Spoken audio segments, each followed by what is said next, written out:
control desde la cima. Durante este periodo, Cárdenas también reorganiza el partido oficial y cambia su nombre por el de Partido de la Revolución Mexicana. Lo que había sido un cónclave de generales se transforma en un partido para las masas. Los trabajadores, campesinos, burócratas y militares están afiliados no de manera individual, sino a través de sus respectivas organizaciones al partido. Con el PRM, 30 años después del comienzo de la revolución, un nuevo padre político impone el poder como una ordenada y bien cimentada estructura. Las raíces de este nuevo Estado estaban, hasta cierto punto, en el pasado colonial y aún prehispánico de México. Desde tiempos de Cárdenas, a través de las organizaciones gremiales y campesinas, el gobierno regirá la vida política del país. Durante el gobierno de Cárdenas, Tomás Garrido Canaval, el fanático antirreligioso gobernador de Tabasco, y su grupo de camisas rojas han sido descartados. Con esta medida, la persecución religiosa no desaparece, pero disminuye ostensiblemente. Por desgracia, se organizan bandas de católicos que combaten ferozmente a los maestros rurales, como el patético caso de los profesores desorejados. Al mismo tiempo, sectores de la derecha publican panfletos acusando al gobierno de comunista. Hacia el final del sexenio, en septiembre de 1939, Manuel Gómez Morín funda el Partido Acción Nacional en oposición al cardenismo. Su proyecto original retoma las raíces democráticas y maderistas de la revolución y propone una organización social y económica libre del corporativismo estatal.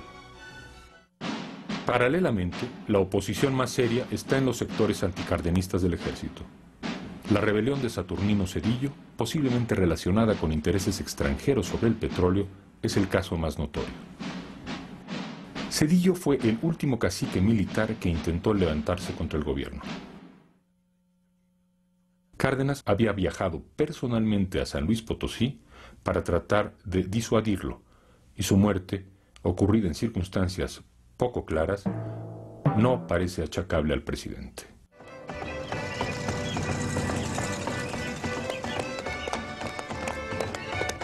Como gobernador en Michoacán, Cárdenas había impulsado decididamente la educación y su principal instrumento fueron los maestros rurales.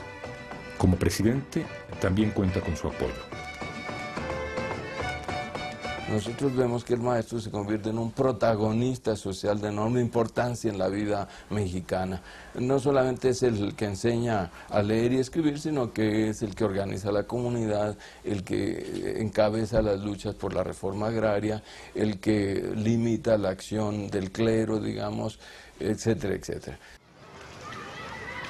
Ahora, la querella en torno a la educación socialista está a la orden del día y muy ligada a la retórica revolucionaria de la época. Porque la escuela socialista nos enseñó cómo defender nuestros derechos. Las enseñanzas de mis maestros que hacían crítica del sistema, que hablaban de la liberación social de los oprimidos. La cuestión de la educación fue tremendo. Las gentes en general en la República no aceptaban eso. Entonces las escuelas, pues se tenían, dijéramos, hasta hace poco todavía, un cuadro donde estaba Benito Juárez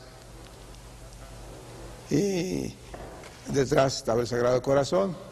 Mientras no había ningún inspector, estaba el Sagrado Corazón presidiendo. Ahí viene el inspector, decían por ahí abajo, volteaban el cuadrito y era don Benito Juárez. Hay confusión entre los maestros, padres de familia y alumnos, sobre todo en lo referente a cuáles serían los contenidos exactos de la educación socialista.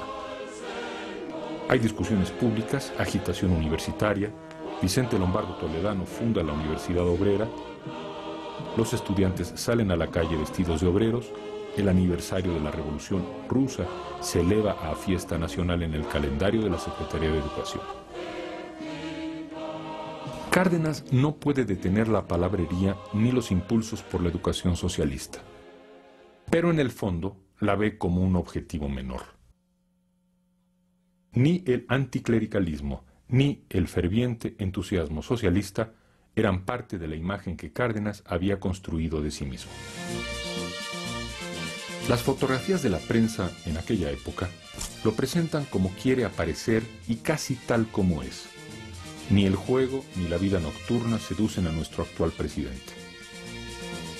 No va a fiestas, no le gusta el protocolo, jamás la aurora lo encontró dormido. Es incansable, vital, andarín y no tiene guardaespaldas.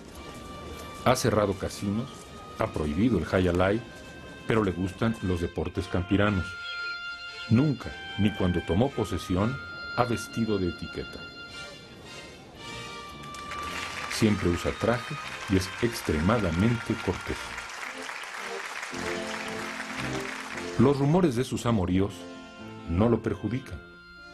La única crítica personal que se le hace, esta sí, bien fundada, es que protege a sus hermanos menores y a su familia, otorgándoles algunas concesiones. Pero ante todo, su imagen es la de un hombre que ayuda a la gente, tranquilo y gentil. Cárdenas no ha olvidado su experiencia en la Huasteca veracruzana con su amigo Múgica cuando se enfrentaron juntos a la prepotencia de las compañías petroleras. Desde el comienzo de su gestión, Cárdenas da indicios de endurecimiento frente a los petroleros. La tensión irá en aumento. En 1936 se publica la Ley de Expropiación para beneficio del pueblo, pero el embajador norteamericano Josephus Daniels recibe seguridad por parte del presidente de que no se aplicará en los casos de petróleo y las minas. A mediados de año, los 18,000 obreros del Sindicato de Trabajadores Petroleros de la República Mexicana emplazan con éxito a las compañías a la firma del primer contrato colectivo de trabajo. A principios de 1937, Múgica, el secretario de Comunicaciones, elabora un proyecto donde se vuelve a estipular lo que él mismo había impulsado 20 años antes en la Convención de Querétaro. Los yacimientos petroleros pertenecen a la nación. A mediados de 1937 surge de nuevo un conflicto laboral entre los trabajadores petroleros y las compañías extranjeras. El presidente y los secretarios Múgica y Eduardo Suárez, este de Hacienda, niegan que el gobierno tenga el propósito de nacionalizar. La Junta de Conciliación y Arbitraje designa un comité de peritos. En diciembre emite su fallo y las compañías petroleras solicitan amparo. El 1 de marzo de 1938, la Corte falla contra las compañías. La fecha límite para cubrir 26 millones de pesos a los trabajadores es el 7 de marzo. En los centros financieros y en las mismas empresas, se cree que el gobierno podría llegar al extremo de enviar al ejército a ocupar las refinerías. They will not dare to expropriate us. Cárdenas tiene una reunión privada con su viejo amigo Múgica y juntos recuerdan aquellos días en la Huasteca 10 años antes, cuando soñaban con un momento así. El 18 de marzo hay una junta con el presidente en la que las compañías aceptan el pago de 26 millones, pero objetan otras prestaciones. Demasiado tarde. Cárdenas le encarga a Múgica la redacción de un manifiesto dirigido a la nación.